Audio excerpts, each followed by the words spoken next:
there is one Sahih hadith that says that those who leave Islam can be killed. La ikraha fid din. There's no compulsion in religion. So how do you reconcile that? Thank you. Hello, welcome to Match or Be the Original. On this channel we share content of short videos, prophetic moments, sermons to enrich your life spiritually, physically, economically, and financially.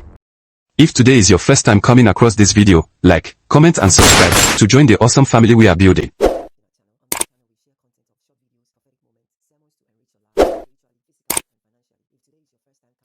My name is Ahmad Farah. I am a part-time marketing freelancer and entrepreneur.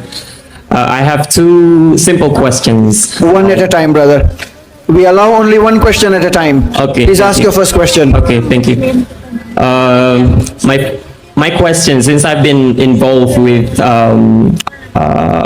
interfaith discussions with my non-Muslim friends, I have two difficult questions that I can't answer. So maybe you can help me. Can you please go ahead and ask your first question? So there is one Sahih hadith that says that those who leave Islam can be killed. And doesn't it contradict to the Quranic verse that La ikraha fid din, there's no compulsion in religion? So how do you reconcile that? Thank you. I was asked a question that there is a Sahih hadith which says that those who leave Islam, they should be killed. And the verse of the Quran is referring to Surah Baqarah chapter 2 verse number 256, which says La ikraha fid din, there is no compulsion in religion. So isn't there a contradiction? When Allah says in the Quran there is no compulsion in religion, means you cannot force anyone to accept Islam at the point of the sword. You cannot take a gun and tell him accept Islam. You can't take a sword. So then you cannot force anyone to accept Islam. That is true. So if you force anyone to accept Islam, it is haram. That is another question. That once you accept Islam, you have agreed to follow the rules and regulation of the religion. There's a difference between the two. You cannot force anyone to accept Islam, that's not permitted. But someone who accepts the deen, he is a Muslim, then he leaves the deen, he is going from the right track to the wrong track. This Islam does not permit. What is this man saying?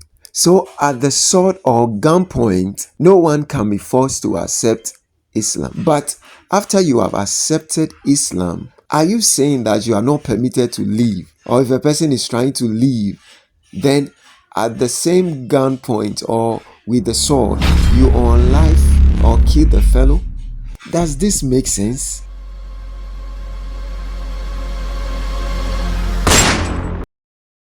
And why Islam says that they don't want a person to go from good to bad.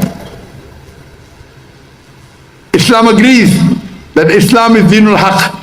You cannot force anyone to accept, but once you accept, it is the rule you have to follow. For example, no one can force you to join a school, correct? Yes. Can someone force you? No. But once you join the school, then you have to wear the uniform or not?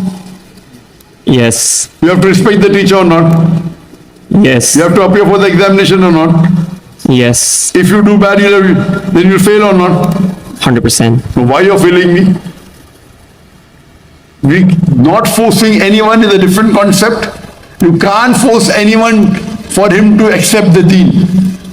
And that also you're quoting half.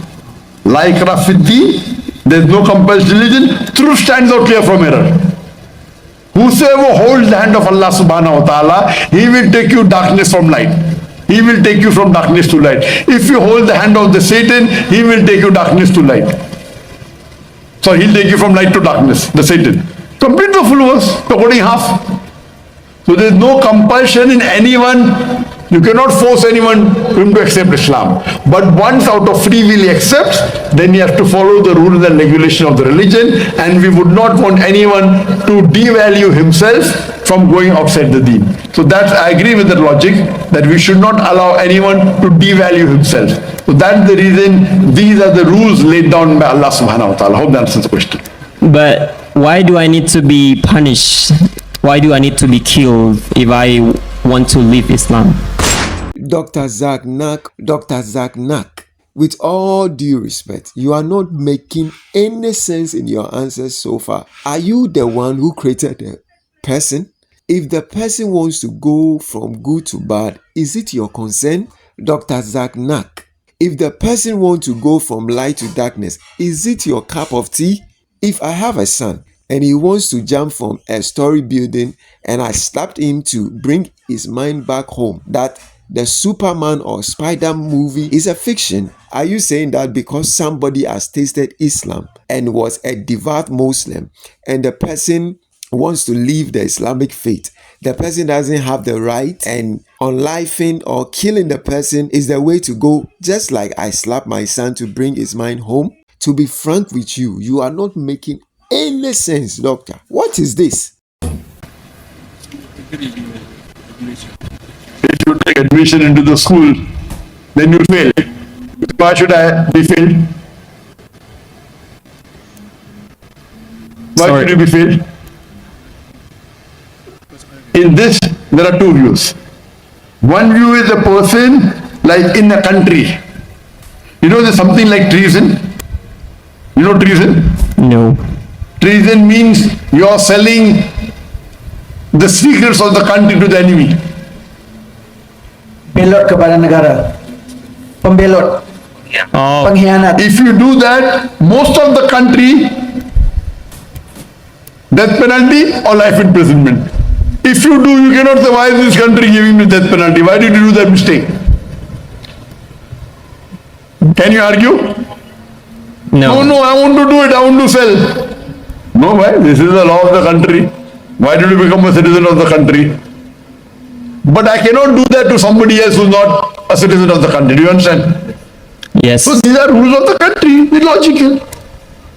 And this is to help the person stay on the straight path. Allah wants the person to go to Jannah. So that's the reason these are deterrents, so that he stays on the straight path. Those person who don't know what is the beauty of Islam, he may think it's illogical. I'm asking a question. Your son wants to jump from the 10-story building. I saw Superman. Will you allow? Will you allow? No. No, but freedom is there. Let your son jump. He say, I'm Superman. Superman jump, he doesn't die. What will you do? Allow him to jump? No. Why? Because You're a very harsh father. Maybe you slap him also, correct? yeah. Why? Why don't you slap him? Yeah, because I would rather slap him as opposed to Rather than he dies. yeah. You're also better you die rather than you go to hell. Do you understand? Yeah. Thank Otherwise you go to hell. So we don't want Muslim people to go to hell. Yeah. Okay? Hope that answers the question. Thank you. Dr.Zaik Nak, you failed in all your examples. The treason example doesn't hold. This is a matter of faith. If I have faith in Christianity, I join. If I have faith in Islam, Buddhist, or any other faith, I join. Mr. Zaik, you pointed out that those person who do not know the beauty of Islam, to them everything is illogical. Sir, kindly tell me, what is the beauty of Islam? I use my evolution to join a faith and I cannot use my own will to leave the faith? What is this? So are you saying threatening the people that they will be killed when they leave the Islamic faith is a deterrent to keeping them on the right path? And this is the way you stop them from going to hell? What is this? Think about it. You are not making any sense. What is this?